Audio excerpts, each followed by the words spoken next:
1 kelas 2 IHPB. Pada kesempatan yang telah diberikan, kami akan membahas terkait topik maladministrasi pelayanan publik terkait Rempang Eco City. Nah, di sini untuk memasuki ke pembahasan, izinkan terlebih dahulu kami memperkenalkan diri kami masing-masing. Saya Anggun Dwi Ramadhani, NPM 2551183, dan ini rekan-rekan saya.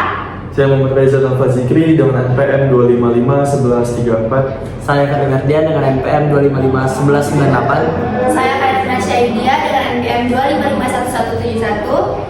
Saya Arina Fabiola Sujai dengan NPM 2551155. Saya Tiffany Srina dengan NPM 2551140. Adapun tujuan dari pembuatan video ini untuk menyelesaikan tugas ujian tengah semester mata kuliah Hukum Administrasi Negara yang diampu oleh Ibu Saufi Rusdiana SH MH, dan sekalian juga memberikan pemahaman terkait analisis kasus Rempang Eco City dalam penerapan hukum administrasi negara. Di sini saya akan menyampaikan pembahasan pertama terkait landasan konseptual hukum administrasi negara. Sebelum membahas kasus maladministrasi pada proyek Rempang Eco City, perlu dipahami terlebih dahulu konsep dasar dalam hukum administrasi negara. Nah, di sini saya akan memberikan pengertian hukum administrasi negara secara umum. Hukum administrasi negara adalah hukum yang mengatur tentang tindakan, wewenang, dan hubungan antara pemerintah dengan masyarakat dalam penyelenggaraan pemerintahan. Oke, selanjutnya kita akan membahas pengertian maladministrasi menurut Ombudsman Republik Indonesia. Nah, maladministrasi adalah perilaku atau perbuatan melawan hukum terkait penyalahgunaan wewenang, kelalaian, atau pengabaian kewajiban hukum dalam penyelenggaraan pelayanan publik yang menimbulkan kerugian bagi masyarakat tentunya. Jadi kita masuk ke asas-asas umum pemerintahan yang baik atau biasa dikenal sebagai AUPB.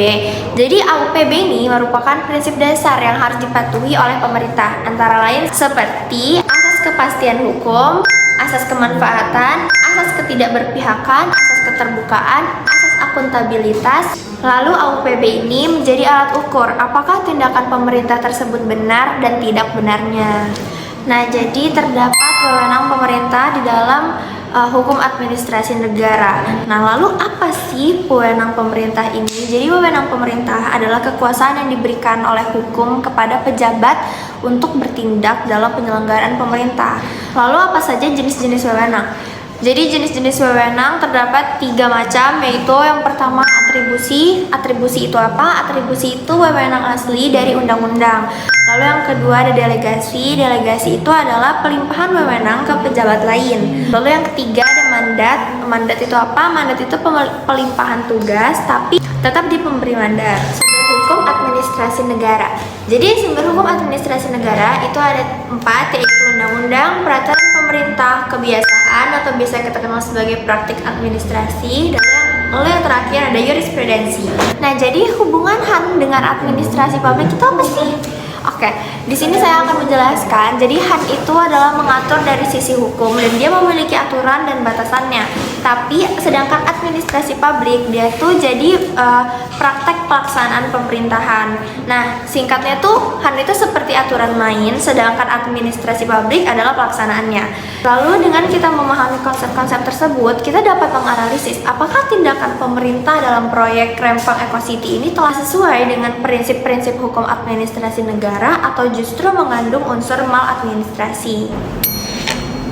Dalam menganalisis dugaan maladministrasi pada proyek Rempang Eco City, terdapat beberapa dasar hukum yang relevan dalam hukum administrasi negara, yaitu pertama ada Undang-Undang Pelayanan Publik UU Nomor 25 Tahun 2009 tentang pelayanan publik yang menyatakan bahwa setiap penyelenggara wajib memberikan pelayanan yang berkualitas, transparan, dan adil. Masyarakat berhak mendapatkan pelayanan yang tidak merugikan jika terjadi pengabaian hak masyarakat.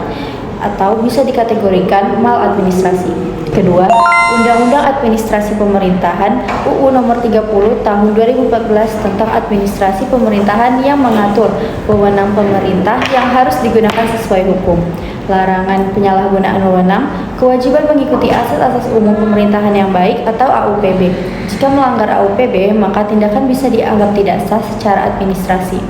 Ketiga, Undang-Undang Ombudsman UU Nomor 37 Tahun 2008 tentang Ombudsman RI yang menjelaskan tentang tugas Ombudsman Republik Indonesia dalam mengawasi pelayanan publik, wewenang untuk menerima laporan dan menemukan maladministrasi. Temuan Ombudsman menjadi indikator kuat adanya penyelenggaraan administratif. Yang keempat, ada asas-asas umum pemerintahan yang baik atau AUPB yang tercantum dalam Undang-Undang Nomor 30 Tahun 2014 yang meliputi kepastian hukum, keterbukaan, akuntabilitas, dan tidak menyalahgunakan wewenang. Hal ini menjadi alat uji utama dalam kasus Rempang Eco City. Yang kelima, ada hak masyarakat dalam hukum, yaitu meliputi hak untuk mendapatkan informasi, hak untuk tidak dirugikan oleh kebijakan pemerintah, hak untuk mengajukan keberatan atau gugatan. Apabila hak ini dilanggar, maka ada dasar untuk upaya hukum. Berdasarkan dasar hukum tersebut, dapat disimpulkan bahwa setiap tindakan pemerintah dalam proyek Rempang Eco City harus sesuai dengan peraturan perundang-undangan dari prinsip AUPB. Apabila melanggar, maka tindakan tersebut berpotensi dikategorikan sebagai maladministrasi. Membahas kasus Rempang Eco City. A. Kronologi singkat kasus proyek Rempang Eco City ditetapkan sebagai proyek strategis nasional atau disebut PSN. Pemerintah merencanakan pembangunan industri dan relokasi warga.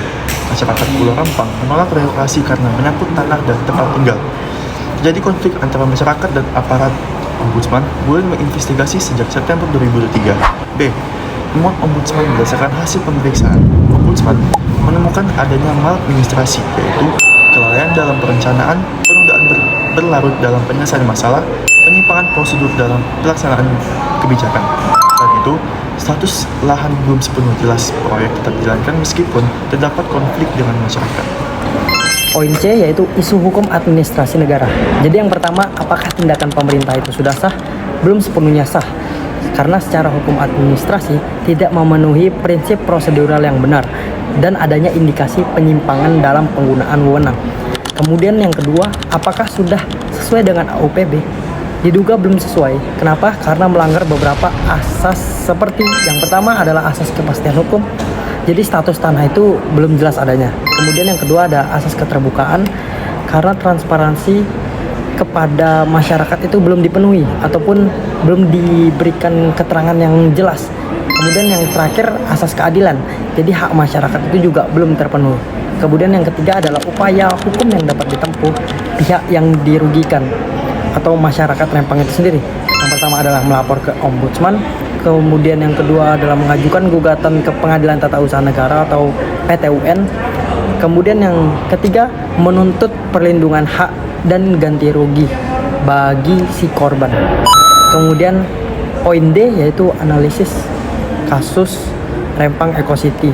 Jadi Rempang Eco City ini menunjukkan dalam pelaksanaannya kebijakan pembangunan, pemerintah belum sepenuhnya menerapkan prinsip-prinsip hukum administrasi negara, khususnya asas-asas umum pemerintahan yang baik. Berdasarkan pembahasan yang telah kami sampaikan, dapat disimpulkan bahwa proyek Rempang Eco City mengandung dugaan maladministrasi yang ditandai dengan adanya kelalaian, penyimpangan prosedur, serta belum optimalnya penerapan asas-asas umum pemerintahan yang baik. Hal ini menunjukkan bahwa setiap kebijakan pemerintah harus dilaksanakan secara hati-hati, transparan, dan berlandaskan hukum agar tidak merugikan masyarakat serta tetap menjunjung tinggi nilai keadilan dan kepastian hukum. Dengan demikian, hukum administrasi negara berperan penting sebagai pedoman dalam mengontrol tindakan pemerintah dan melindungi hak-hak masyarakat. Demikian pembahasan yang telah kami sampaikan. Semoga bermanfaat untuk teman-teman semuanya. Wassalamualaikum.